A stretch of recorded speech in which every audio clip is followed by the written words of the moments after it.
Hello student, जैसा कि हम लोग अर्थालंकार के विषय में पढ़ रहे हैं। अर्थालंकार में सबसे पहले नंबर पे आता है हमारा उपमा अलंकार। तो आज हम लोग उपमा अलंकार के विषय में पढ़ेंगे। उपमा अलंकार पढ़ने से पहले एक चीज़ जान लेते हैं कि उपमा किसे कहते हैं। हम लोग साधारण शब्दों में, साधारण भाषाओं में सुनते आए हैं कि भाई इनकी उपमा हमसे मत कीजिए, ये उपमा मत दो, वो उपमा मत दो। तो ये तमाम बातें होती हैं उपमा अलंकार के विषय में। तो वही चीज़ है यहाँ पे उपमा अलंकार। यहाँ पे उपमा अलंकार की परिभाषा देख रहे हैं आप। परिभाषा बता रहा है हमारा कि जहाँ पर उपमेय को उपमान के समान बताया जाए वहाँ पर उपमा अलंकार होता है। कहने का मतलब जहाँ पर उपमेय को उपमान के समान बताया जाए, समान समझा जाए, वहाँ पर उपमा अलंकार होता है। लेकिन बात यह है कि सर हमें तो यही नहीं पता कि उपमेय किसे कहते हैं, उपमान किसे कहते हैं। तो ये ज़रूरी है। जब यही नहीं पता रहेगा तो हम उपमा अलंकार के विषय में नहीं पढ़ पाएंगे, नहीं समझ पाएंगे। तो सबसे पहले अगर अर्थालंकार के विषय में जानना है तो आप पढ़ेंगे उपमेय क्या होता है, उपमान क्या होता है, वाचक शब्द क्या होते हैं, साधारण धर्म क्या होते हैं। जब इसके विषय में आप लोग जान लेंगे तब जो है अर्थालंकार के विषय में आसानी से पढ़ सकेंगे। तो सबसे पहले हम बात करते हैं यहाँ पे हमारा, जैसा कि उपमा अलंकार का परिभाषा बता रहा है कि जहाँ पर उपमेय को उपमान के समान बताया जाए। तो उपमेय और उपमान का हमें मतलब नहीं पता है। तो सबसे पहले उपमेय को समझते हैं। उपमेय किसे कहते हैं? उपमेय बता रहा है कि जिस व्यक्ति वस्तु की तुलना की जाए उसे ही उपमेय कहते हैं।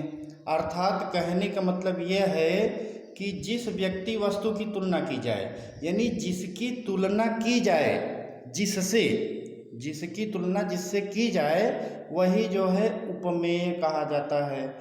तो कहने का मतलब यहाँ पे जैसे उदाहरण में दिया गया है, सीता जी का मुख चंद्रमा के समान सुंदर है। तो हमने बताया ना कि जिसकी तुलना की जाए, जिसकी तुलना की जाए, जिससे की जाए। तो जिसकी तुलना हो रही है, किसकी तुलना हो रही है यहाँ पे? सीता जी का मुख चंद्रमा के समान है। तो सीता जी का मुख, सीता जी का मुख ही उपमेय कहा जाएगा। मैंने बताया ना कि जिसकी तुलना की जाए, तो किसकी तुलना की जा रही है यहाँ पे?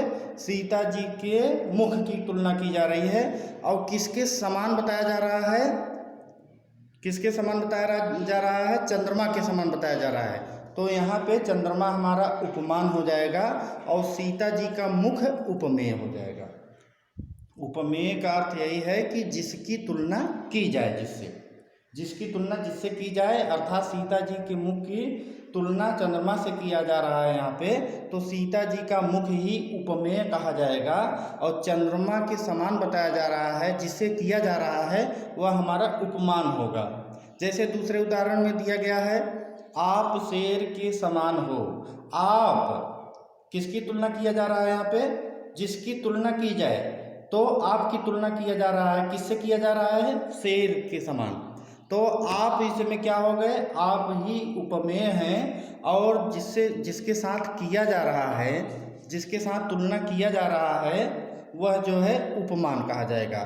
तो आप शेर के समान हो, तो यहाँ पे आप उपमेय हैं और शेर के समान है, तो शेर जो है उपमान हो जाएगा।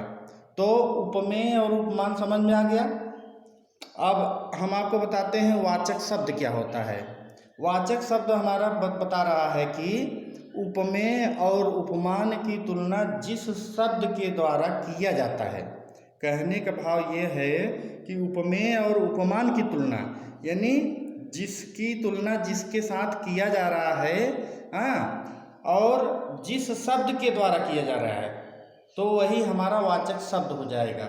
जैसे यहाँ पे हम बता रहे हैं कि सीता जी का मुख चंद्रमा के समान है। तो यहाँ पे के समान बताया जा रहा है। के समान वाला भाव ही हमारा वाचक शब्द कहा जाएगा, क्योंकि ये दोनों को जोड़ रहा है। सीता जी के मुख की तुलना चंद्रमा के समान है।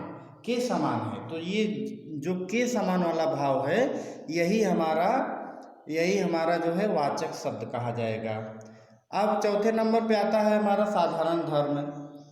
साधारण धर्म का मतलब क्या हो रहा है, यहाँ पे बताया जा रहा है उपमेय और उपमान की तुलना जिस उद्देश्य से किया जाए। उपमेय और उपमान की तुलना जिस उद्देश्य से किया जाए वही हमारा साधारण धर्म होता है।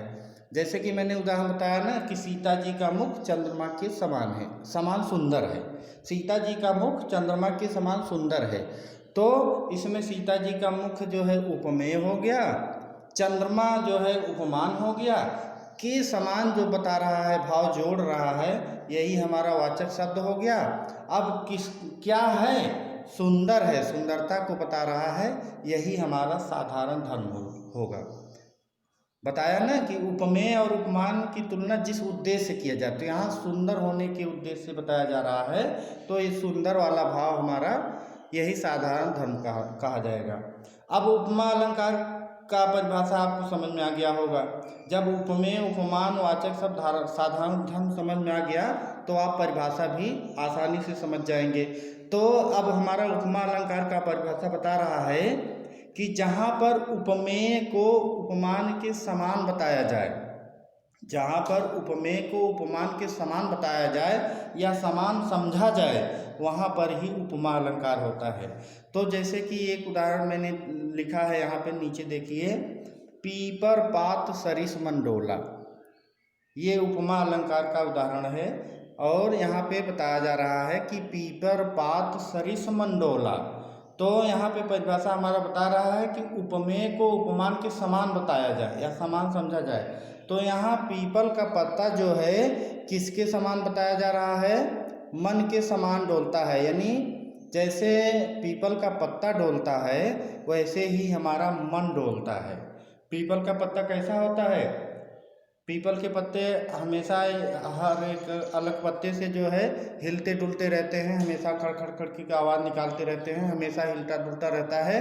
तो यहाँ कवि बता रहा है कि पीपर पात सरिस मन डोला, पीपल का पत्ता जैसे हिलता डुलता है वह उसी प्रकार से मन भी डोलता है। ठीक, तो यहाँ पे देखिए पीपर पात हमारा उपमान हो जाएगा, और सरिस मतलब होता है जिसके समान, पीपर पत्ता के समान, सरिस मतलब के समान, तो यही हमारा वाचक शब्द हो जाएगा।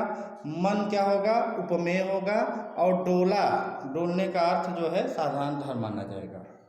पीपर पात सरिस मन डोला, तो यहाँ पे किसकी जो है तुलना किसके साथ किया जा रहा है, जिसकी तुलना जिसके साथ किया जाए, तो मन की तुलना पीपल के पत्ते के समान किया जा रहा है, तो मन हमारा उपमेय हो जाएगा, पीपल के पत्ते के समान डोल रहा है, तो पीपल पात जो है उपमान हो जाएगा। जो सरिस शब्द बीच में आ गया यही हमारा वाचक शब्द होगा, क्योंकि यही जोड़ रहा है, पीपर पात सरिस मंडोला, यानी पीपल के पत्ते के समान, के समान, सरिस मतलब के समान, तो यही हमारा वाचक शब्द हो जाएगा। और क्या कर रहा है, डोल रहा है, तो यही हमारा साधारण धर्म हो जाएगा।